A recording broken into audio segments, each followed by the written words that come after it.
قال الله تبارك وتعالى في كلامه المجيد أعوذ بالله من الشيطان الرجيم بسم الله الرحمن الرحيم وَلَقَدْ كَرَّمْنَا بَنِي آدَمَ وَحَمَلْنَاهُمْ فِي الْبَرِّ وَالْبَحْرِ وَرَزَقْنَاهُم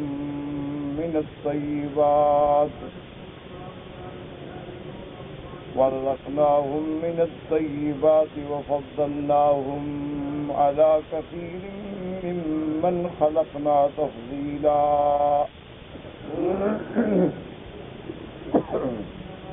اللہ تبارک و تعالی نے کلام مقدس کی ان آیات مبارکہ میں بنی آدم کی تکریم، تعظیم، ان کی عظمت کے بارے میں ارشاد فرمایا۔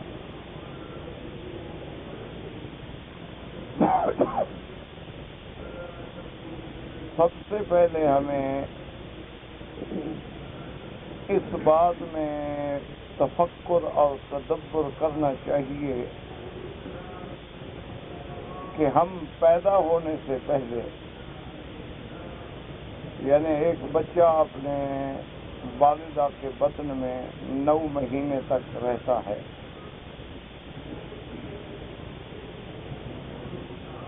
اگر اس سے پوچھا جائے کہ بھئی آپ اس مدت حمل سے، ولادت سے پہلے کہاں تھے، وہ کہے گا میں بطن ماں میں تھا، ماں کے رحم میں تھا۔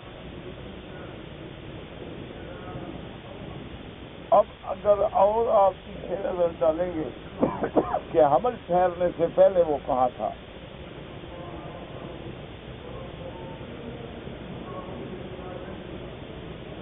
تو آپ کو یہ بات سمجھ آئے گی کہ آپ ایک جرثومات کی شکل میں، ایک نطفے کی شکل میں باپ کے پشت میں اور ماں کے سینے میں تھے،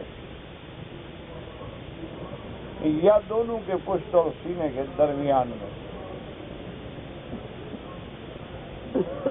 اب اس سے اور پیچھے آئیں کہ والدین کے جو اللہ نے ذکر فرمایا ہے کہ فَلْيَنْظُرِ الْإِنسَانُ مِمَّا خُلِقَ، کہ آدمی غور کرو، تدبر کرو کہ تمہیں کس چیز سے پیدا کیا۔ خُلِقَ مِن مَّاءٍ دَافِقٍ، ٹپکتے ہوئے پانی سے، يَخْرُجُ مِن بَيْنِ الصُّلْبِ وَالتَّرَائِبِ، جو پشت اور سینے کے درمیان میں سے گرتا یا نکلتا۔ اب اس سے پیچھے جائیں کہ جب والدین کے ہم اصلاب میں جو نطفہ تھا وہ اس سے پہلے کیا تھا۔ تو اب جب ہم تحقیق میں دوڑیں گے، ہمیں اپنی اصل کو پہچاننا ہے، تو ہمیں یہ معلوم ہوگا کہ نطفہ بننے سے، سپرم بننے سے پہلے خون تھا۔ اب اور اس سے پیچھے ہم جائیں گے کہ خون بننے سے پہلے کیا تھا، تو صاف ہمیں سمجھ آئے گا کہ خون بننے سے پہلے وہ غذا کی ایک شکل تھی جو انسان کھاتا ہے، اور پھر اللہ تبارک و تعالی کی حکمت سے اس کے منہ سے چبانے کے بعد، حلقوم سے اترنے کے بعد وہ ایک مشینری کے سپرد ہو جاتا ہے، وہاں جا کے وہ کیلوس اور کیموس کے مراحل سے گزرتا ہے، اور جو صاف ہو جاتا ہے اس سے خون بنتا ہے، اور جو فضلہ بن جاتا ہے اس سے پیشاب بول و براز بنتا ہے۔ اب وہ خون جو ہے پھر وہ تقسیم ہوتا ہے، اس کا کچھ حصہ جو ہے وہ شرائین کے ذرائع سے قلب سے گزرتا ہے، اور اسی خون سے وہ نطفہ بنتا ہے جس سے آدمی پیدا ہوتا ہے۔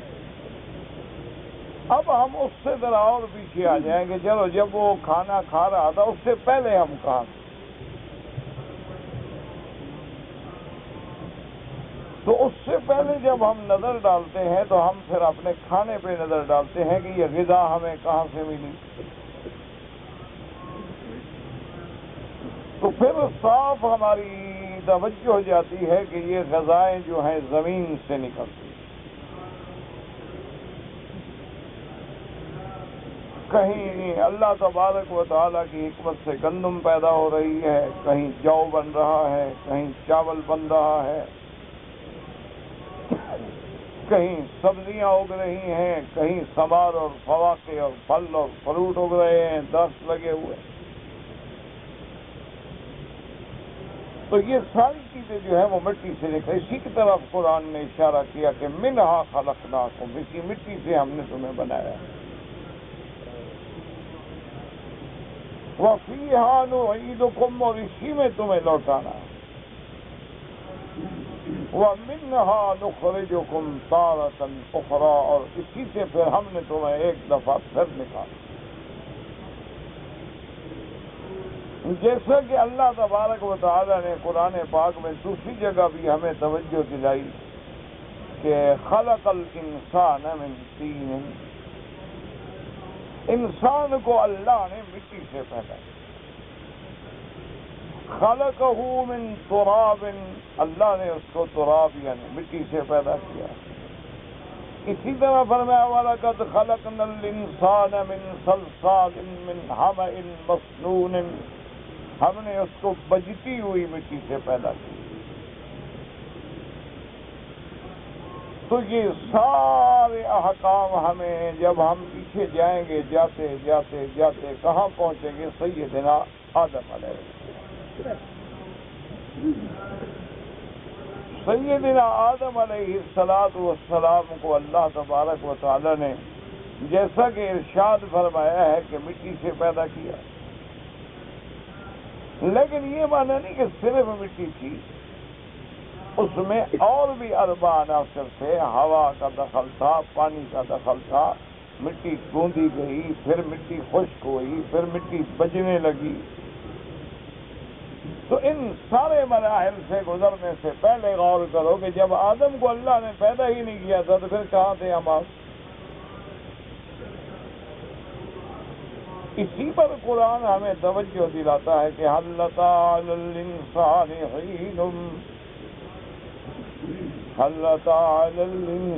حين من الدهر لم يكن شيئا مذكورا، کہ ہر انسان پہ ایک ایسا وقت گزرا ہے کہ جس کا کوئی جاننا ذکر بھی نہیں تھا، پتہ بھی نہیں تھا کہ آپ کہاں ہیں۔ اب اللہ تبارک و تعالی نے سیدنا آدم علیہ السلام کو پیدا کرنے کے بعد اللہ تبارک و تعالی نے ان کو جبکہ وہ سو رہے تھے، قدرت الہیہ نے ایک عجیب آپریشن کیا۔ آج پوری دنیا کی سائنس جو کلوننگ پہ لگی ہوئی ہے نا، وہ اگر اسلام کا مطالعہ کرتے، وہ اگر سنجیدگی کے ساتھ اللہ کے قرآن میں تدبر کرتے تو انہیں پتہ چل جاتا کہ اللہ تبارک و تعالی نے تو ان سارے مسائل کا ذکر جو ہے قرآن میں کر دیا۔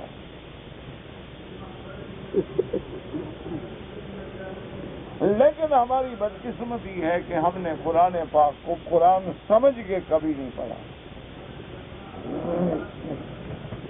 ہم نے قرآن پاک کو تعویذات کے لیے پڑھا ہے، قرآن پاک کو علاج معالجہ کے لیے پڑھا ہے، قرآن پاک کو فال نکالنے کے لیے پڑھا ہے،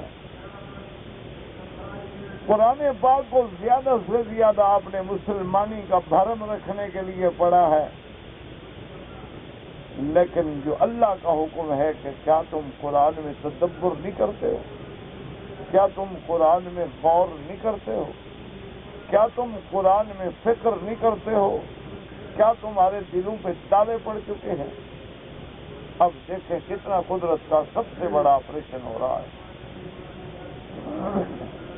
آج بھی آپ نے دنیا میں دیکھا نا کہ بڑے سے بڑا آپریشن ہو تو مریض کو سلا دیا جاتا ہے، اینستھیسیا کے ڈاکٹر جو ہیں وہ بے ہوش کر دیتے ہیں۔ اب بے ہوشی کے کئی جدید طریقے بھی ایجاد ہو گئے ہیں، لیکن بہرحال اگر کوئی میجر آپریشن ہو، کوئی چھوٹا موٹا آپریشن ہو تو اس کو مقامی طور پہ، محلی طور پہ سن کر دیا جاتا ہے، لیکن جب بڑا آپریشن ہو تو پھر پورے انسان کو بے ہوش کیا جاتا ہے۔ اب ذرا اس غور کریں کہ اللہ پاک نے کیسے آدم علیہ السلام کو سلا دیا، گویا بے ہوش ہو گئے۔ نیند بھی تو بے ہوشی ہے۔ جب آدم علیہ السلام کو سلا دیا تو اب آدم علیہ السلام کا آپریشن ہوا اور ان کی بائیں پسلی سے بی بی حوا کو نکال لیا گیا۔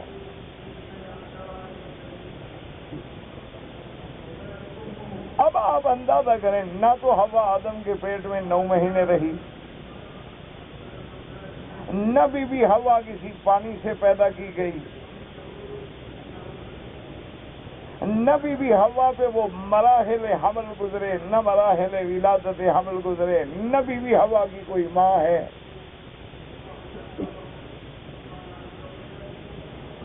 نظام قدرت پہ دیکھیں، غور کر۔ بدقسمتی کی بات یہ ہے، جو بڑے افسوس سے، دکھ سے کہنی پڑتی ہے، کہ ان معاملات پہ اب غور کون کر رہا ہے؟ جو دشمن اسلام، جو اس وارثان اسلام ہیں، وارثان علوم قرآن ہیں، وہ اپنے اپنے جھگڑوں میں پڑ گئے ہیں، لڑائیوں میں پڑ گئے ہیں، اور حضور کی امت کو لڑا رہے ہیں کہ بھئی آپ نے کیا کرنا ہے اور کیا نہیں کرنا ہے، اور آپ نے کھڑا کیسے ہونا ہے، آپ نے ٹانگیں کتنی کھولنی ہیں۔ ہم امت کو اسی میں لڑا۔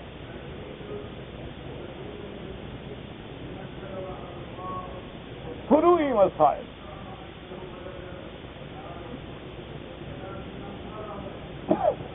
اب آپ اندازہ کریں کہ حضرت بی بی حوا کو جب پیدا کیا گیا، اسی لیے میرے محبوب نے، رحمت دو عالم نے، سیدنا محمد مصطفیٰ صلی اللہ علیہ وسلم نے فرمایا کہ اللہ نے چونکہ ایک عورت کو بائیں پسلی سے پیدا کیا ہے، اور پسلی میں چونکہ کچھ ٹیڑھا پن ہوتا ہے، تو عورت میں بھی کچھ نہ کچھ اثر رہتا ہے، لیکن اس ٹیڑھے پن کا معنی توہین نہیں ہوتی۔ اسلام عورت کی توہین نہیں کر رہا۔ آپ دیکھو نا، آپ کے شکمان جو ہوتے ہیں گاڑیوں میں، اگر ٹیڑھے نہ ہو تو بوجھ کیسے برداشت کریں گے؟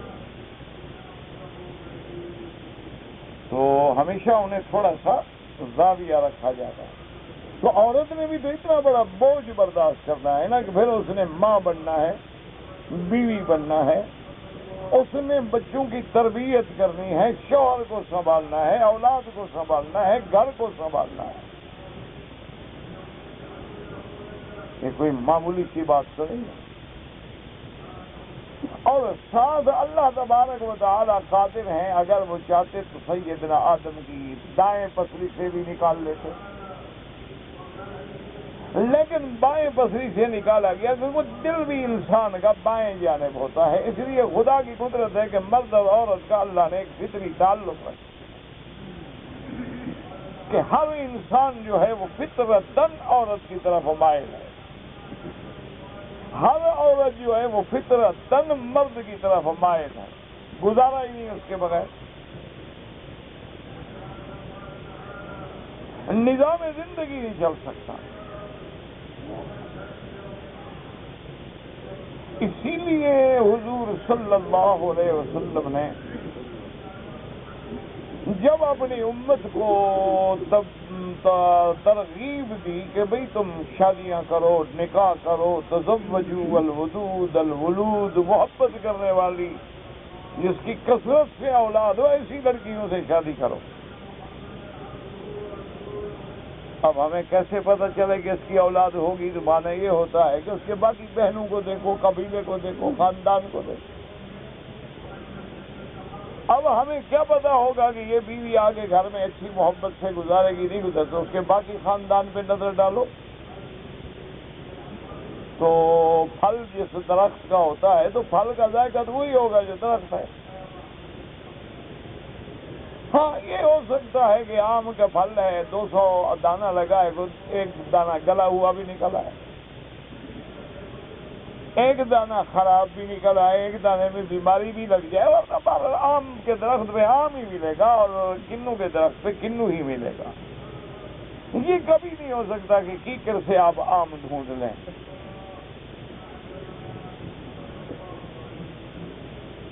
یعنی اب آپ انسان کے اس پہ غور کریں۔ اللہ تبارک و تعالیٰ نے تخلیق انسان پہ کوئی ایسا پہلو نہیں ہے جس کا قرآن میں ذکر نہیں کیا، اور آپ اچھی طرح جانتے ہیں، الحمدللہ سرزمین مکہ میں رہتے ہیں، مہبت الوحی میں رہتے ہیں، جہاں سب سے پہلے جبریل آئے، اللہ کا قرآن اترا۔ پہلا سبق کیا تھا؟ اقرأ بسم ربک الذی خلق، خلق الانسان من علق۔ آپ کے تو پہلے سبق میں تخلیق انسان کا ذکر ہے، آپ بھول گئے اور دشمن لگا ہوا۔ اب کے مثلا میرے جیسے جو مولوی ہے وہ یہ سمجھتے ہیں نا کہ جی علق پہلے نطفہ ہوتا ہے پھر علقہ ہوتا ہے، لیکن اس نے بحث کی نطفہ ہے کیا، اور کتنے دنوں کے بعد علقہ بنتا ہے۔ ثم خلقنا النطفة علقة فخلقنا العلقة مضغة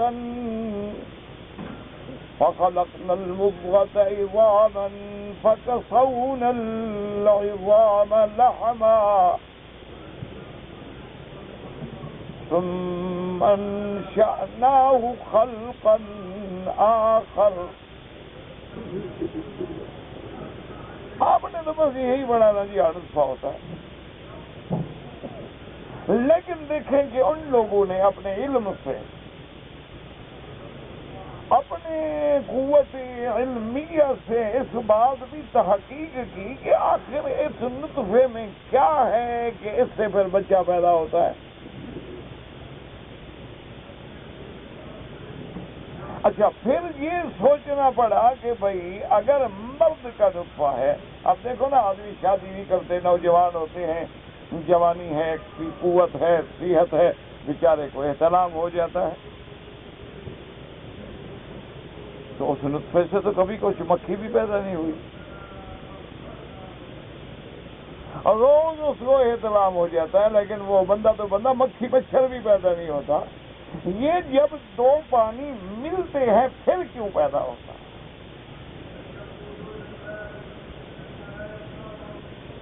آخر اس کی کیا وجہ ہے؟ پھر وہ پانی جب آتا ہے اترتا ہے، فَجْعَلْنَاهُ فِي قَرَارٍ مَّكِينٍ، اللہ فرماتے ہیں کہ پھر ہم نے اس کو ایک بڑی محفوظ جگہ پہ رکھا۔ آپ نے کبھی غور کیا ہے کہ کیسے اللہ نے محفوظ کیا؟ کہ وہ کیسے وہاں پہنچا ہے کہ جہاں اوپر اس کے اللہ نے بطن ہے، رحم ہے، اندر بچے دانی ہیں، پردے ہیں، ظلمات ہیں، اتنی محفوظ مقام پہ ہے۔ آپ دیکھیں نا اگر گوشت کو باہر رکھ دیں تو گل جائے گا، پانی دھوپ میں رکھ دیں ذائقہ بدل جائے گا، لیکن آپ کیسے فریج میں محفوظ کرتے ہیں، سال سال تک کھجور خراب نہیں ہوتی۔ تو اللہ نے اس کو کیسے مقام محفوظ پہ پہنچایا ہے؟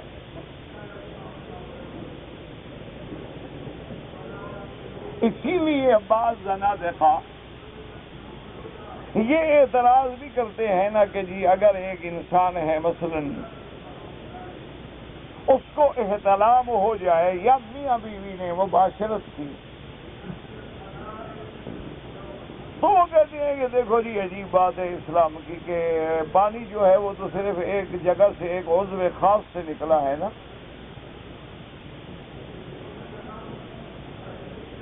تو کہتے ہیں جناب یہ اسلام جو ہے عجیب مذہب ہے کہ پیشاب کرو، حالانکہ پیشاب تو کبھی کبھی آدھے لیٹر کے قریب بھی ہو جائے گا، اور دن میں پتہ نہیں انسان کتنا لیٹر پیشاب کر جاتا ہے۔ اگر صبح سے شام تک آپ ایک برتن میں بند رکھے دیکھیں کتنا پیشاب آیا ہے، اور نہ آئے تو بیماری ہے، اللہ معاف کرے۔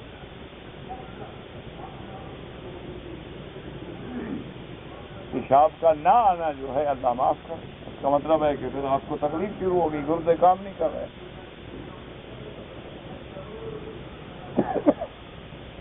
لیکن اتنا پیشاب کرنے کے بعد تو استنجا کر لو، لیکن وہ جب نطفہ جو ہے وہ نکلے تو اب غسل کے بغیر چارہ نہیں۔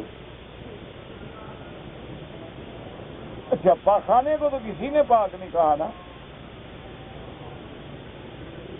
بھئی، انسانی پاخانے کو کوئی کہتا ہے پاک ہے، لیکن منی کے بارے میں اختلاف ہے نا، بعض ائمہ اس کو پاک سمجھتے ہیں، لیکن جو ناپاک چیز پر باؤں سے گندگی نکل رہی ہے، بندہ بیٹھا ہے، بدبو ہے، اپنے حمام میں نہیں بیٹھ سکتا، وہ مجلاس چلا رہا ہے اور صفائی کر رہا ہے اور فریشنر مار رہا ہے کہ میرے حمام میں بدبو ہوگی، اس کے لیے استنجا کرو، وضو کر لو، لیکن وہ جب نطفے والا پانی نکلتا ہے نہیں، اب گزارا نہیں، اب غسل کرو جنابت کا۔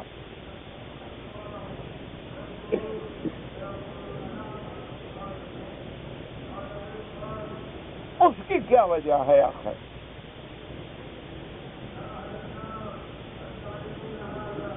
کہ اگر آدمی سے غسلیں اگر اس کو یعنی خروج منی ہے تدفق کے ساتھ، تو اب غسل کے سوا چارہ نہیں۔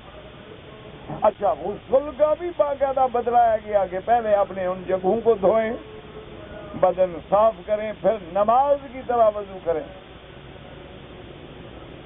اور باقاعدہ منہ میں صرف 3 دفعہ کلی نہیں بلکہ منہ میں 1 دفعہ منہ بھر کے غرارہ بھی کریں تاکہ ہر جگہ اندر بھی پانی صحیح پہنچ جائے،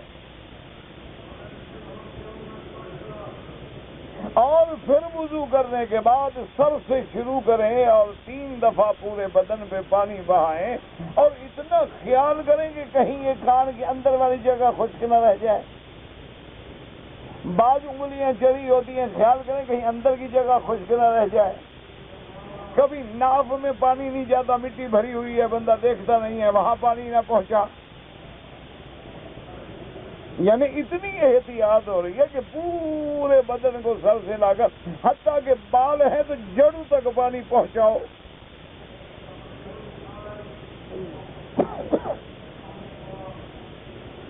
اسی لیے سیدنا علی رضی اللہ تعالیٰ عنہ ارشاد فرمایا کرتے تھے کہ آدیت رأسی، میں اپنے سر کے بالوں کا دشمن بن گیا۔ ساتھیوں نے پوچھا، حضرت کہتے فرمایا بڑے خوبصورت بات ہے، لیکن حضور نے فرمایا کہ تحت کل شعرۃ جنابۃ، ہر بال کے نیچے جنابت ہے، پانی نہ پہنچا تو جنوب نہیں ظاہر ہوگا۔ میں ڈر گیا، میں نے کہا بال رکھتا ہی نہیں، پانی نہ پہنچے، میں غسل نہ ہو، نماز نہ ہو۔ تو اس کی کیا وجہ ہے؟ کبھی غور کیا؟ ضرورت ہی نہیں غور کرنے کی، ہمیں تو غور کرنا ہے 11ویں سے، ہمیں غور کرنا ہے محرم شریف، ماتم شریف میں، دلدل شریف میں، ذوالجناح شریف میں، علم شریف میں، امام جعفر کے کونڈوں میں، پیران پیر کی 11ویں میں، کوئی شریف بندہ مر جائے تو اس کے کل خانی میں۔ یہ تھوڑے مسئلے ہیں شریعت کے کہ آدمی دوسرے باتوں میں غور کرے۔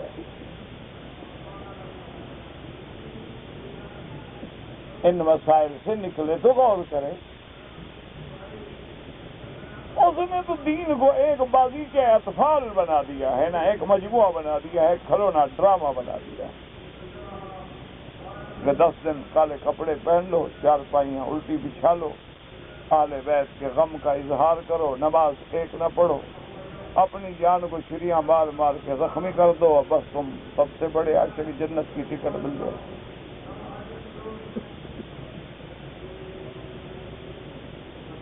سارے جو حضرات تھے انہوں نے کہا ہم کیوں پیچھے رہ جائیں، ہم بھی جلوس نکالتے ہیں حضور کی ولادت کا۔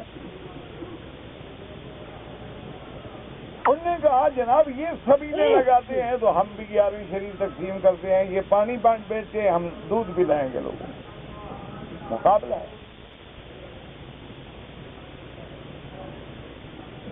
انا للہ و انا الیہ راجعون۔ یاد رکھو دشمن جب مارتا ہے نا وہ نہیں پوچھتا شیعہ سنی کون ہے، وہ نہیں پوچھے گا تم سے کہ تم دیوبندی ہو، بریلوی ہو، اہل حدیث ہو، تبلیغ کرتے ہو۔ اس کے نزدیک مسلمان اور اسلام جرم ہے۔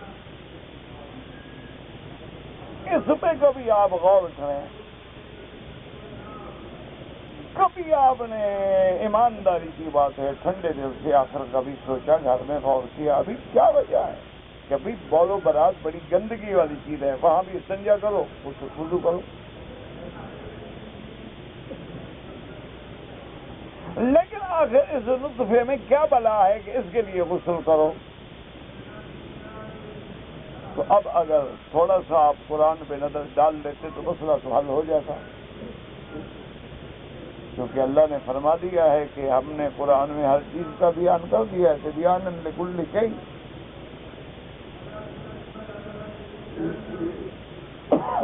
اب اسی پہ غور کریں کہ اللہ پاک قرآن میں کیا فرماتا ہے۔ فَلْيَنظُرِ الْإِنسَانُ مِمَّ خُلِقَ خُلِقَ مِن مَّاءٍ دَافِقٍ يخرج من بين الصلب والترائب إنه على رجعه لقادر۔ اب اسی پہ غور کریں، یہ ساری تمہید میں نے کیوں باندھی تھی کہ وہ غذا کھانے کے بعد خون بنا، خون سے نطفہ بنا، نطفہ پھر صلب میں آیا، صلب اور ترائب کے درمیان سے گرا، پھر قرار مکین پہ آیا، پھر نطفہ بنا، تو اب سارے بدن سے گھوم رہا ہے کہ نہیں؟ تو جو چیز سارے بدن سے گھوم کے نکلی ہے اس لیے پاک بھی سارے بدن کو کرنا ضروری ہے۔ اسی لیے آپ دیکھیں کہ پیشاب کرنے کے بعد آپ تھک نہیں جاتے، لیکن میاں بیوی اگر ملیں گے تو دونوں میں کسل مندی اب پڑے ہیں، اٹھنے کی ہمت ہی نہیں ہو رہی، سارا بدن ٹوٹ گیا ہے۔ اچھا اسی طرح دیکھیں آپ کو پیشاب سے پہلے سفید قطرات آتے ہیں یا پیشاب کے بعد جریان ہوتا ہے تو آپ کو کمزوری نہیں معلوم ہوگی، بلکہ قوت کی علامت ہے، طاقت کی، جوانی کی علامت ہے، بوڑھے کو تھوڑے آئیں گے۔ لیکن جب یہ مادہ منویہ نکل جاتا ہے تو عضو بھی ٹوٹ جاتا ہے، اس کی طاقت بھی ختم۔ اب لاکھ وہی بیوی ہے وہ قریب رہنا چاہتے، وہ کہتے ہیں اب اٹھے جان چھوڑے، جس کو پہلے منتیں ترلے کر کے لایا تھا بستر پہ اب کہتے ہیں دفع ہو، کیوں؟ ختم ہو گئی نا طاقت۔ مانا یہ ہے کہ اس کا سارے بدن سے تعلق۔ اچھا دماغ اگر ٹھیک نہ ہو تو قوت مرد میں ٹھیک نہیں ہوگی۔ آپ دیکھیں نا انسان ہے میں ابھی بھی ایسے دروازہ کھٹ کے ہو، سارے خیالات ختم، کون کیا ہو گیا؟ وجہ کیا ہے کہ اصل چیز جو ہے وہ دماغ ہے۔ تو اب دماغ سے لے کر پاؤں تک پورے عضو میں یہ نطفہ ہے، اسی لیے علماء نے تحقیق کی ہے کہ سارے بدن میں گھومتے گھومتے گھومتے پھر قرار مکین پہ پہنچتا ہے۔ اب غور کریں کہ اسلام نے 1400 سال پہلے یہ مسئلہ حل کر دیا جو سائنس آج حل کر رہی ہے۔ سائنس جہاں آج پہنچ رہی ہے 1400 سال پہلے آمنہ کے لال نے النبی الامی العربی الہاشمی، جس نے کسی مدرسے میں نہیں پڑھا، سارے عقدے حل کر دیے۔ لیکن کاش ہم اس نبی کے دروازے پہ بھی تو آئیں نا.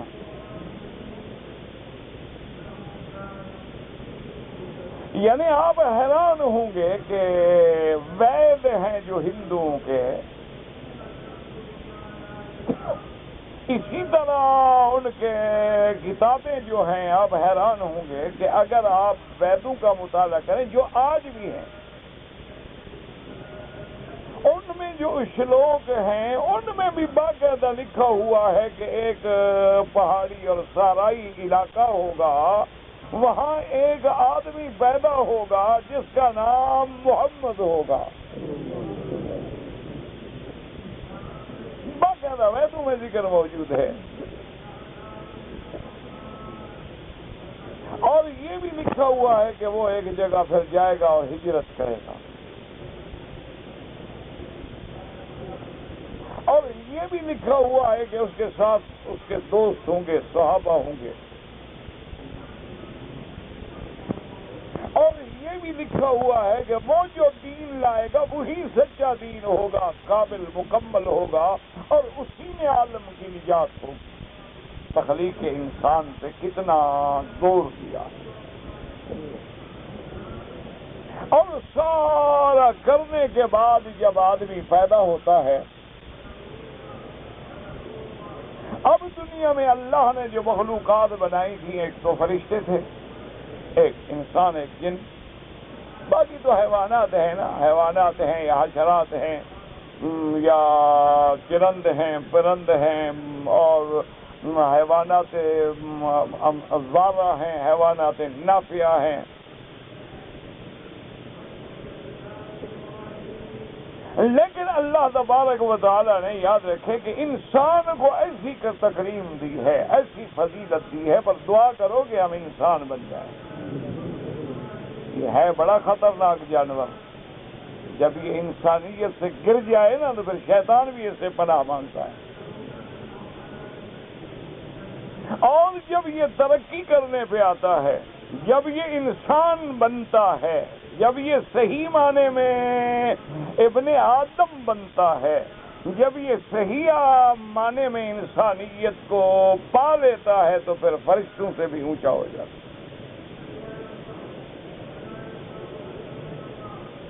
اسی لیے اب آپ دیکھیں کہ اللہ کے قرآن نے وضاحت کی اور علماء نے سمجھایا کہ بھئی اللہ نے فرشتے پیدا کیے ہیں، بالکل بڑی عظمت والی مخلوق ہے، عباد مکرمون ہیں، لیکن ان کو عقل بھی دیا ہے، شعور بھی دیا ہے، ان کی زبان بھی ہے، بولتے بھی ہیں، تسبیحات بھی ہیں، تقدیسات بھی ہیں، لیکن اللہ نے ان میں خواہشات اور شہوات نہیں رکھی.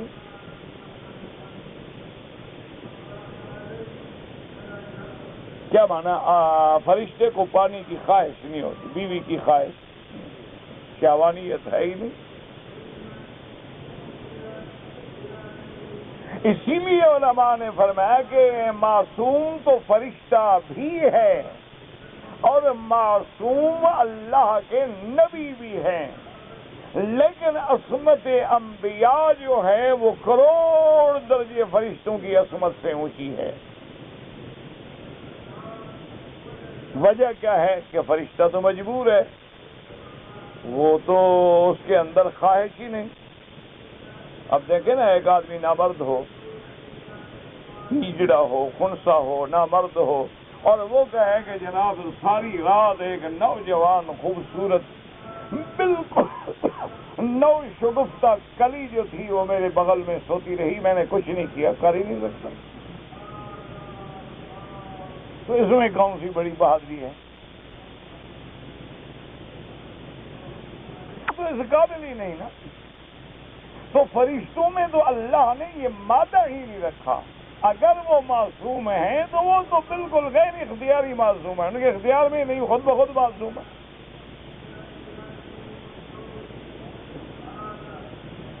وہ تو اللہ کی نافرمانی کر ہی نہیں سکتے. لا یعصون اللہ ما امرهم وَيَفْعَلُونَ مَا يُؤْمَرُونَ. ہرگز عصیان ہی نہیں ان میں. کمال تو انبیاء کا ہے کہ طاقت ہے، جوانی ہے، قوت ہے، بلکہ اور لوگوں سے اللہ زیادہ قوت دیتے ہیں، پاک لوگ ہیں۔ اس کے بعد کہتے ہیں معاذ اللہ، امراۃ العزیز خبردار، اللہ کی پناہ، میں اور گناہ کروں؟ میرے عزیز، گناہ کرنا کوئی بہادری نہیں، گناہ نہ کرنا بہادری ہے۔ گناہ کرنا کوئی بہادری، گناہ کیا ہے؟ تم سمجھتے ہو میں نے جناب کسی عورت کے ساتھ برا کیا؟ جانور بھی کرتے ہیں، گدھا بھی کرتا ہے، گھوڑا بھی کرتا ہے، خچر بھی کرتا ہے، خنزیر بھی کرتا ہے، کتا بھی کرتا ہے، کون سی بہادری ہے بھائی؟ اصل بہادری ہے گناہ نہ کرنا، کہ آدمی کو حالات ہیں، واقعات ہیں، لیکن گناہ نہیں کرتا۔ آپ کو اللہ نے موقع دیا ہے، طاقت ہے، دیکھنے والا کوئی نہیں، لیکن پھر آپ چوری نہیں کرتے۔ آپ دور جنگلوں میں بیٹھے ہوئے، کسی کو پتہ ہی کوئی نہیں، لیکن آپ کہتے نہیں بھی اللہ تو دیکھ رہا ہے، دیکھو اللہ تو جانتے ہیں نا میں کیوں گناہ۔ آپ کو کوئی دیکھنے والا نہیں ہے اور سامنے آئی نظر چھپ گئی، غیر محرم عورت نے بات کی، آپ نے فوراً کہہ دیا ہاں بیٹی بتلاؤ کیا بات ہے، تاکہ اپنے نفس شیطان کو باندھ دیا بیٹی کہہ کے۔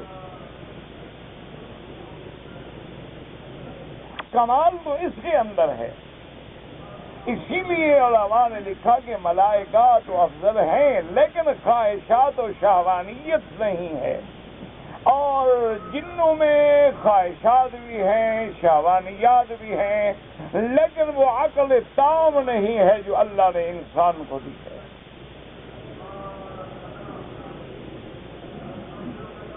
اور اللہ نے انسان کو ایسی فضیلت دی ہے، اللہ اکبر، اس لیے فرماتے ہیں وَلَقَدْ كَرَّمْنَا بَنِي آدَمَ۔ اب غور کریں کہ قسمیہ لام ابتدائیہ قد حرف تحقیق، اتنی موقت بات ہے کہ اللہ کو قسم کی کیا ضرورت، اللہ کا فرمانا ہی کافی ہے، لیکن اللہ پاک نے اتنی موقت بات کی کہ وَلَقَدْ كَرَّمْنَا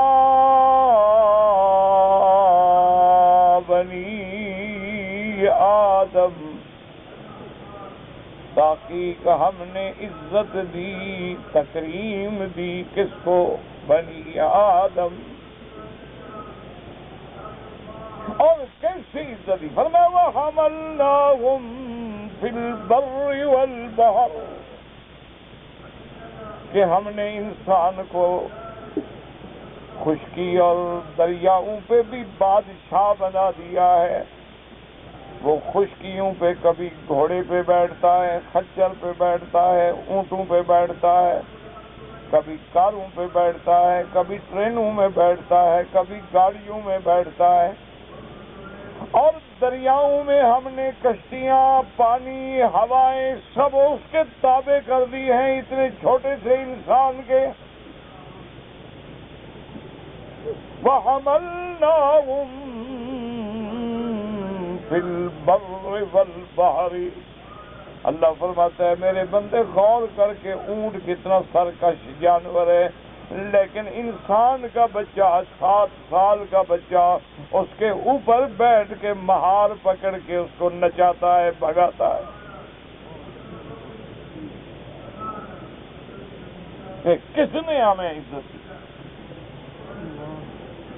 کہ اللہ نے ان کو مسخر کر دیا، وَذَلَّلْنَاهَا لَهُمْ فَمِنْهَا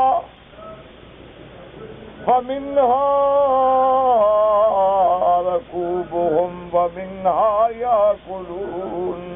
اللہ نے فرمایا میں نے اپنے سارے جانور تیرے تابع کر دیے ہیں، جن کو بعض کو تو سواری میں استعمال کرتا ہے، اور بعض کو سواری تو نہیں، دل کرتا ہے دودھ پیتا ہے، دل کرتا ہے ذبح کر کے کباب بنا کے کھا جاتا ہے۔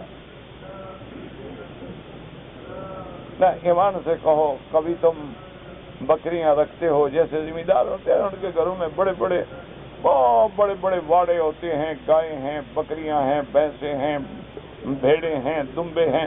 جب کوئی مہمان ہے وہی طرح پکڑو نا کوئی اچھا سا بکرا. کبھی بکرے نے کہا مجھے نہ پکڑو، یا اگر وہ باں باں کرے تم نے چھوڑ دیا ہے کبھی؟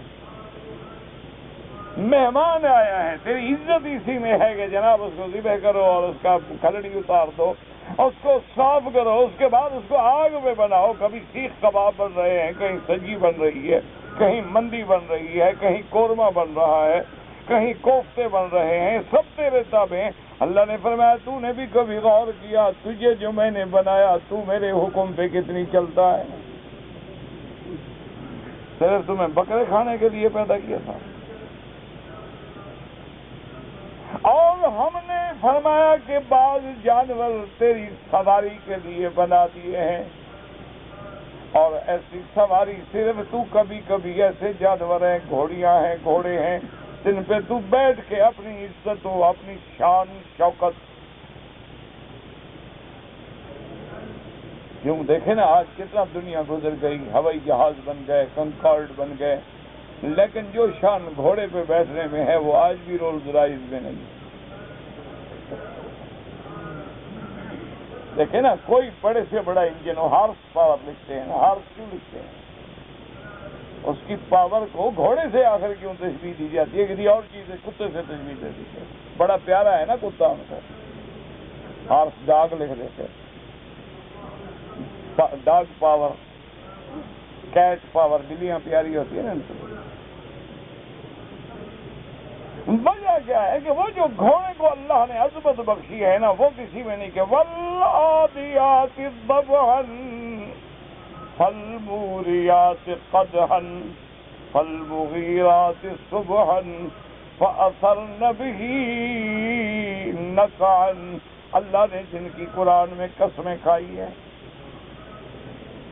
اللہ نے فرمایا ہم نے تیرے لیے مسخر کر دیے بڑے سرکش گھوڑے ہیں، آپ اوپر بیٹھے ہیں، لگام ہاتھ میں ہے، نچا رہا ہے، دھمال کھلا رہا ہے، ڈانس کرا رہا ہے گھوڑے سے. ہاتھی دیکھو کیسا ہے، چلتا پھرتا کوٹھا کھڑا ہے، لیکن جناب بندہ اس کا جو ہے اس کے اوپر بیٹھا، اتنا بڑا گرد لے کے بیٹھا ہوا ہے، سیدھا نہ ہو تو سیدھا مارتا. فیل بان جو ہے نا وہ اس کے ایک ٹانگ کے برابر بھی نہیں ہوتا. اگر صرف وہ محبت سے بھی پاؤں اوپر رکھ دے نا حضرت سے سب کو نکل جائے. لیکن اللہ فرماتے ہیں وہ بھی میں نے تیرے تابع کر دیا کہ وہ حملناہم فی البر، اور صرف تمہیں نہیں تحمل اثقالہم الی بلد، کہ تیری سامان کو نقل کرنے کے لیے بھی تیرے یہ جانور کام آتے ہیں. اور پھر میں نے دریاؤں کو بھی مسخر کر دیا ہے. میں نے پانی کو اگر حکم دیتا کہ غرق کر دے تو کون سی تیری کشتی چلتی؟ اگر پانی ہے، کشتی ہے، ہوا نہ ہو تو کیسے چلے گی؟ اب اگر انجن ہے لیکن انجن کو چلانے والا پھر وہی بندہ. خلائی شٹل ہیں، چاند پہ جا رہے ہیں، کون؟ اگر بندوں کے کام نہ آئے تو چاند کس کام کا؟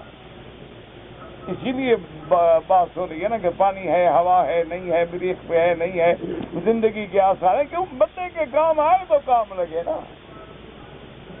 اسی لیے فرماتے ہیں ہم نے تمہیں عزت دی، پھر ہم نے کیسی تمہیں قامت دی ہے کہ ہر جانور منہ سے کھاتا ہے، منہ مارتا ہے، لیکن میں نے تمہیں شان دی ہے کہ ہاتھوں سے اٹھا کے کھاؤ. ہر جانور گردن جھکا کے پانی پیتا ہے. میں نے کہا میرے بندے تیری گردن صرف میرے آگے جھکے پانی اٹھا کے پیو. بڑے سے بڑا جانور ہے، شیر ہے، بڑا جنگل کا سردار ہے، لیکن گردن جھکائے گا تو پانی ملے گا. ایک انسان ہے، اللہ فرماتے ہیں نانا گلاس اٹھاؤ، سرائی اٹھاؤ، بوتل اٹھاؤ. اور اسی طرح پھر ہر دنیا کی جانور جو ہے وہ مفرد چیز کھاتا ہے. یاد رکھو کیا بنا، یعنی گھاس کھاتا ہے، اور یہ نہیں کر سکتا کہ 4 گھاس ملا کے کھائے۔ بعض جانور صرف کچا گوشت کھاتا ہے، وہ گھاس بھی نہیں کھاتا۔ اب دیکھو نا، شیر گھاس تو نہیں کھاتا، شیر گھاس تو نہیں چڑھتا۔ مثال مشہور ہے نا کہ شیر بھوکا مرتا ہے لیکن گھاس نہیں چڑھتا۔ اور دیکھو اس کو جنگل میں کتنا یقین ہے کہ مجھے گوشت، ہاں کیا خیال ہے تمہارا، وہ کس پیر سے تویز دیتا ہے؟ ہاں جی، کہ پیر صاحب طویل لکھ دو ذرا گوشت ٹھیک ٹھاک ملے۔ نہیں، غور کرو نا، کبھی تصور کرو، تدبر کرو۔ اچھا، ایک دیکھیں ہیں آپ نے، پرندے ہیں بیٹھے ہوئے ہیں دریا کے کنارے پہ، مچھلی کے سوا کچھ نہیں کھاتے، بس انتظار میں بیٹھے، جو چھوٹی مچھلی آئی اور اسے پکڑا۔ وہ جناب کس سے جا کے تویز اور گنڈے لیتا ہے کہ جناب آج مجھے مچھلی مل جائے؟ اس کو غذا پہنچ رہی ہے۔ یہ صرف اللہ فرماتے ہیں ہم نے انسان کو تکریم دی ہے کہ وہ مفرد بھی چاہے تو کھاتا ہے، سیب چاہے الگ کھا رہا ہے، آم چاہے تو الگ کھا رہا ہے۔ اب اس کا دل کرتا ہے تو پھر سیب کو کاٹ کے، آم کو کاٹ کے، ایک بوتل میں ڈال کے، ملک شیک بنا کے، دودھ ڈال کے، سب کو ملا کے، مشکل بنا کے، کاکٹیل بنا کے پی رہے ہیں حضرت۔ دل کرتا ہے تو گوشت کو کچا آگ پہ بھون کے کھا لیتا ہے، نہ مرچ ہے نہ نمک ہے، لیکن دل کرتا ہے، کہتا ہے نہیں، اس کے اندر فلاں مسالہ ڈالو، فلاں مسالہ ڈالو، فلاں مسالہ ڈالو، اس میں چاول ڈالو تو بریانی بن جائے گی، اس میں سبزی ڈالو تو سبزی گوشت بن جائے گا، چنا ڈالو تو چنا گوشت بن جائے گا۔ کبھی اس کو چائنیز کی شکل دیتا ہے، کبھی اس کو پیزے کی شکل دیتا ہے، کبھی اس کو برگر کی شکل دیتا ہے، کبھی اس کو روٹی بنا کے کھاتا ہے، کبھی اس کو ناشتہ الگ ہے، کھانا الگ ہے، رات کے کھانے الگ ہیں۔ یہ سارے مرکبات کا علم اللہ فرماتے ہیں میں نے صرف بندے کو دیا ہے۔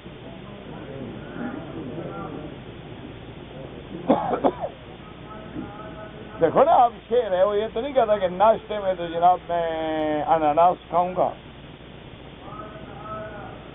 اور لنچ جو ہے وہ بکرے کے گوشت سے کروں گا، اور ڈنر بھیڑ کے گوشت سے کروں گا۔ اس میں تو گوشت ہی کھانا ہے جہاں سے ملے۔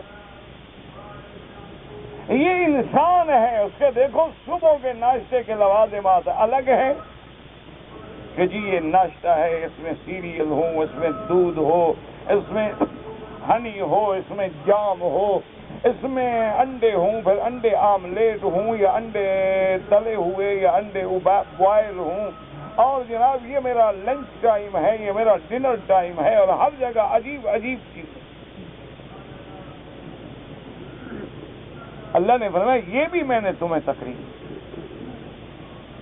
اور پھر میں نے تمہیں پاکیزہ رزق دیا کہ حرام نہ کھاؤ، خنزیر نہ کھاؤ، مردار نہ کھاؤ، جو خون نکلتا ہے وہ نہ کھاؤ۔ کیوں کہ ان چیزوں میں خبیث ہیں، یہ چیزیں منکرات ہیں، یہ میرے بندے کے یا جسمانی نقص کا ذریعہ بنے گی، یا روحانی نقص کا ذریعہ بنے گی، یا نفسانی نقصان کا ذریعہ بنے گی۔ اس لیے میں نے بندے کو خالص پاکیزہ چیزوں سے نوازا ہے۔ اب ان ساری چیزوں کی فضیلت کے بعد اللہ نے فرمایا پھر میں نے تمہیں عقل کی نعمت سے نوازا ہے، پھر میں نے تیرے سامنے رستہ رکھا ہے کہ یہ صراط مستقیم ہے، یہ حزب الرحمن ہے، یہ حزب الشیطان ہے۔ پھر میں نے پیغمبر بھیجے، رسول بھیجے، کتابیں اتاری تاکہ ہر ایمان تیرا دلائل کے ساتھ ہو، سوچ کے ساتھ ہو، غور و فکر کے ساتھ ہو، کوئی جبر نہ ہو، کوئی اقرا نہ ہو۔ اور پھر جس نے مجھے مان کے میری کتابوں پہ ایمان لا کے میرے رسولوں کی اطاعت کر لی، ان کو میں نے آخرت میں یرثون الفردوس، جنت کا وارث بنا دیا۔ اور جنہوں نے مجھے چھوڑ کے غیر اللہ کو پکارا، غیر سے مدد مانگی، غیر کو حاجت روا سمجھا، غیر کو مشکل کشا سمجھا، غیروں کے دروازے پہ جا کے منتیں مانی۔ اللہ نے فرمایا میرا محبوب اب وہ انسان نہیں رہے ہیں، اولئک کالانعام، یہ تو جانور بن گئے ہیں، اب سل کے انسانیت سے نکل کے حیوانیت میں چلے گئے، بل ہم اضل، بلکہ یہ جانوروں سے بھی زیادہ گم کردہ راہ ہیں۔ کتا بھی مالک کو پہچانتا ہے، کتا بھی روٹی ڈالنے والے کو پہچانتا ہے، کتا بھی اپنی روٹی پھینکنے والے کو کبھی نہیں کاٹتا ہے، اگر چلا جائے تو پھر مالک کے دروازے پہ لوٹتا ہے۔ ہر جانور پہچانتا ہے یہ کیسا انسان ہے، کبھی قبروں پہ سجدے کرتا ہے، کبھی سورج کے آگے جھکتا ہے، کبھی چاند کی پوجا کرتا ہے، کبھی آگ کی پوجا کرتا ہے، کبھی انسانوں کی پوجا کرتا ہے، کبھی درختوں کی پوجا کرتا ہے، کبھی گنگا جمنا کو پوتر مانتا ہے۔ وجہ کیا ہے کہ انسانیت سے اپنے آپ کو نکال دیا۔ تکریم تب ہے جب تک تم مومن ہو، ایمان والے۔ وَلَقَدْ كَرَّمْنَا بَنِي آدَمَ وَحَمَلْنَاهُمْ فِي الْبَرِّ وَالْبَحْرِ وَرَزَقْنَاهُمْ مِنَ الطَّيِّبَاتِ وَفَضَّلْنَاهُمْ عَلَى كَثِيرٍ مِّمَّنْ خَلَقْنَا تَفْضِيلًا۔ اسی سے علماء نے استدلال کیا ہے کہ انسانی جنس جو ہے وہ بشر کی جنس جو ہے وہ ملائکہ سے افضل ہے، لیکن علماء فرماتے ہیں یاد رکھو کہ اولیاء اللہ جو ہیں، عباد صالحین جو ہیں، وہ عام ملائکہ سے افضل ہیں، لیکن ملائکہ مقربین سے افضل نہیں ہیں۔ لیکن انسانوں میں جن کو اللہ نے نبوت سے نوازا ہے، رسالت سے نوازا ہے، وہ ملائکہ مقربین سے بھی افضل ہیں، وہ جبریل سے بھی افضل ہیں، وہ میکائیل سے بھی افضل ہیں۔ دعا کریں اللہ ہمیں بھی انسان بنا دے اور انسانیت کا حق ادا کرنے کی توفیق عطا فرما دے۔ کہتے جی کہ شہادت حسین بیان کریں انشاءاللہ، کبھی زندگی کی بات ہے، کبھی اللہ نے موقع بخشا۔ ایک لڑکی سنی ہے، اس کی شادی شیعہ سے ہو گئی ہے، یہ پہلے فکر کرتے ہیں، اب جب شادی ہو گئی ہے اب تمہیں فکر آئی ہے۔ لڑکی طلاق لینا چاہتی ہے، وہ نہیں دیتا تو آپ خلو کریں، کورٹ میں جائیں، اس میں ہم کیا کر سکتے؟ یا پاگل بے وقوف بننا ہو تو کوئی تعویذ والا ڈھونڈو۔ آج کل سارے مسئلے تعویذوں سے حل ہو جاتے ہیں۔ یہ کوئی ایسے ہیں کہ یہ ایسا تعویذ نہیں لکھتے کہ یہودی مر جائیں، اسلام کے دشمن مر جائیں، یہ ہمیں مارنے کے لیے۔ زمزم کا پانی چائے میں یا سالن میں ڈال سکتے ہیں، جب حاجی آگ کے قریب بیٹھ سکتا ہے تو زمزم کے پانی کو کیا ہوتا ہے؟ اللہ کے بندے چائے میں ڈالو، سالن میں ڈالو، جو بل دیا ہے کرو، پیو، پانی ہے۔ فرض نماز کے بعد دعا مانگیں، بالکل مانگیں۔ حدیث مبارک میں ہے کہ ہر فرض نماز کے بعد دعا قبول ہوتی ہے، 2 بار صلوات مکتوب ہوتی ہیں۔ باقی اکٹھے ہو کے مانگو، کبھی اکیلے مانگو، یعنی 1400 سال میں یہی مسئلے باقی ہے نا۔ اب جب یہود و نصارہ آپ کے دشمن ہیں، وہ یہی دیکھیں گے یہ دعا مانگتے ہیں یا نہیں مانگتے، ایمان کرتے ہیں۔ جو نہیں مانگتے ان کو چھوڑ دیں، جو مانگتے ہیں پکڑ لیں۔ خدا کا خوف کر، حضور کی امت کو نہ لڑاؤ۔ دعا ہے، کبھی اکٹھے ہو کے مانگ لی، کبھی اکیلے مانگ لی، کبھی ہاتھ اٹھا لیا، کبھی نہ اٹھایا۔ کون سا ایسا مسئلہ ہے کہ اس میں امت کو لڑایا جائے؟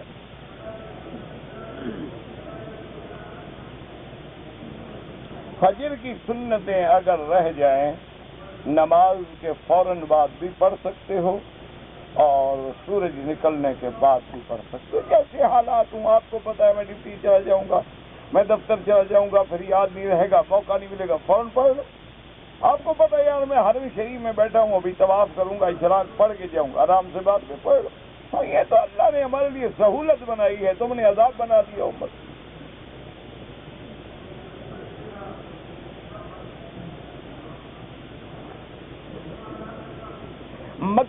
کہتا ہوں حج سے پہلے عمرہ کرنا بالکل نہیں، مکے والوں کا حج مفرد ہوتا ہے اور ان کو عمرہ نہیں کرنا چاہیے۔ حج کے بعد اگر میں مدینہ منورہ جاؤں زیارت کے لیے، واپسی پہ عمرہ باندھ کے آئیں، چونکہ مدینہ میقات ہے، میں اگر اپنے ملک میں جاؤں تو طواف الوداع ضرور کریں، کیونکہ موت حیات کا پتہ ہے، یہ سانس کی ڈوری ہے، کیا پتہ ہے 1 منٹ میں ہے کہ نہیں ہے۔ کوئی آدمی جب اپنے وطن جانا چاہے تو طواف الوداع کر کے جائے۔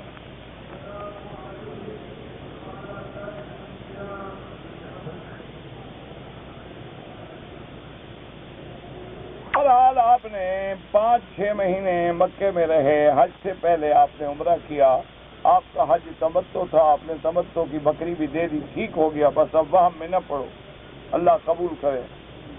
اگر کسی آدمی نے آپ کو وصیت کی ہے کہ میرا عمرہ کرو، پھر آپ کر سکتے ہیں۔ عورت اگر احرام کی حالت میں چہرے پہ نقاب ڈالے، بالکل ڈالے، لیکن کوشش یہ کرے کہ ایسے ڈالے کہ منہ کو کپڑا بھی نہ لگے اور پردہ بھی رہے۔ آپ نے ایک درس میں کہا تھا حضرت خضر کے متعلق کہ موسیٰ علیہ السلام کے دور میں تھے۔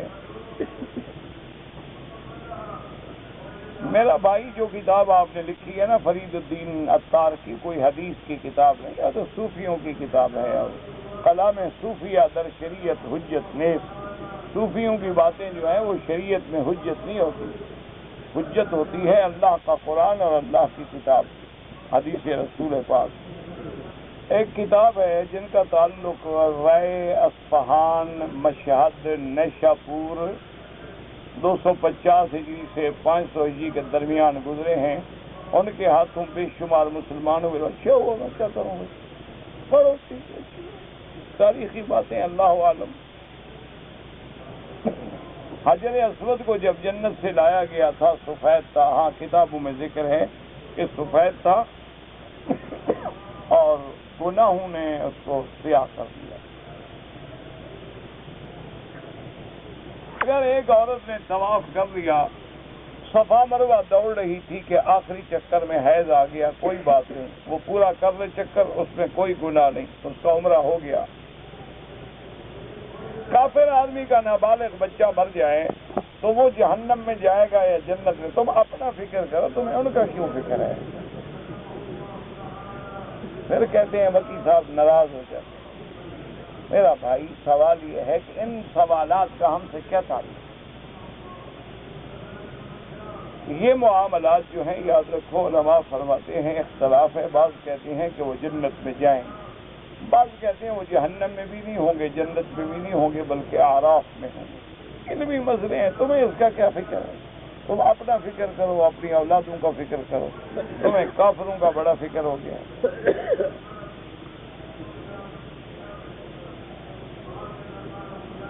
ایک آدمی نے تجارت کا بہت پیسہ ہے لیکن وہ دیتا نہیں ہے، تو اس کے لیے میں کیا کر سکتا ہوں؟ جو میرے پیسے نہیں دیتے آپ دلا دیں مجھے۔ اللہ کے بندے اللہ سے دعا کرو، اور کیا کر سکتے؟ اللہ پاک سے دعا کرو، اللہ مشکل حل کرے۔ کھانے والے جو ہیں نا وہ بھی تو مسلمان ہیں نا، وہ بھی روز دعا کرتے ہیں کہ ہمیں ہضم ہو جائے۔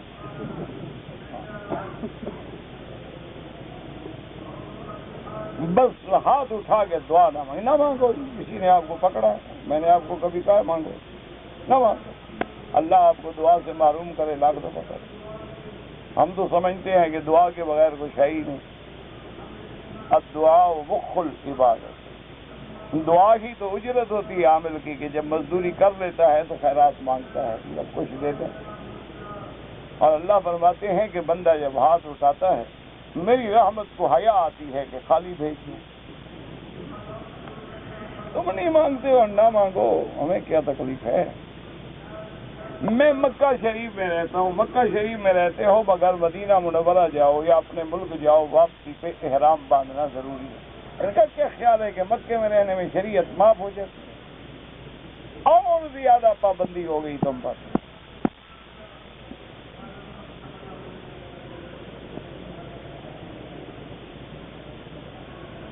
یہ 4 مہینے جو ہیں حرم والے، یہ شوال، ذوالقعدہ، ذوالحجہ اور اس کے بعد رجب، ذوالقعدہ، ذوالحجہ، محرم اور رجب۔ سید الشہداء حضرت امیر حمزہ ہیں یا حضرت حسین ہیں؟ سارے ہیں۔ آپ کو کوئی تکلیف ہے دونوں میں سے کسی کے ساتھ؟ ہمارے نزدیک سب سید الشہداء ہیں۔ آپ قرآن پاک کی تلاوت زیادہ کیا کریں، دعا کرو، میری طبیعت خراب ہے، میں بیماری سے درد دے رہا ہوں، دعا کرتے نہیں آپ؟ میں نے آپ سے ہمیشہ یہی کہا ہے کہ مجھے آپ سے کچھ نہیں چاہیے بس سوائے دعا کے۔ دعا کیا کریں بس، اللہ ہمت، صحت، عافیت، قوت دے اور اپنے دین کا کام لے۔ اپنے وطن کے لیے دوسرے وطن کے مسلمان کو، فوجیوں کو مار سکتے ہیں، کیوں مار سکتے ہیں؟ کوئی وجہ بتاؤ نا، وجہ کیا ہے؟ ایسے تو نہیں جو لکھ دو آپ۔ وطن کو بھی جس نے تے سے لکھا ہے وہ کوئی مسئلہ سمجھے گا؟ وطن کوئے سے ہوتا ہے، تے سے نہیں ہوتا۔ انا للہ۔ مسلمان کو کیوں مارے؟ دعا کرو اللہ فتنوں سے بچائے۔ مغرب کی نماز کے بعد جو ہے 6 رکعت جو لوگ نفل پڑھتے ہیں، 600 رکعت پڑھو، تمہیں تکلیف کیا ہے آخر؟ لوگوں کی عبادت کرنے سے کیا تکلیف ہے تمہیں؟ تم روکنے کے لیے پیدا ہوئے، مناع للخیر معتد نصیم۔ 6 رکعت نہیں 600 رکعت پڑھیں، عشاء تک پڑھتے رہیں۔ نفل عبادت ہے، من تطوع خیرا فإن اللہ شاکر علیم۔ یہ کوئی ایسی عجیب قوم ہے کہ ہر نیکی کے کام سے روکیں۔